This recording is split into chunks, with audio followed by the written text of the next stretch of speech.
Hello everyone, in this video I'm going to show you how to fix TikTok not letting you follow anyone problem. Actually, it's very easy and quick, but you need to watch this video until the end so you won't skip any important steps.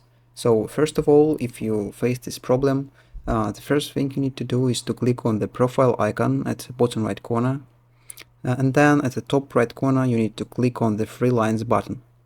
After that, click on the last option, settings and privacy, then scroll down and find support and about section.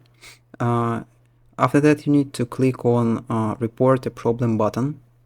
Now in this interface you need to click on interaction option and then follow.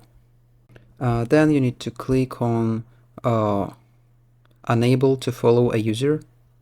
After that you will see a little instruction what should you do in this situation, but if it doesn't help you, you need to scroll down and then click on the no button, then need more help.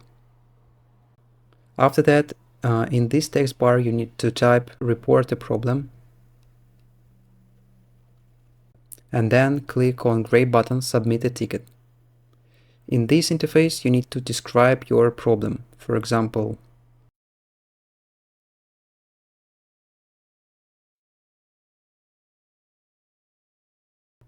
after that you can add some screenshots by clicking this little gallery image, and then you need to click on the red button submit, and then TikTok support will respond to your message within 1 or 2 days. So, and that's how to fix TikTok not letting you follow anyone problem. If you found this video useful, leave a like and subscribe to the channel. Thank you.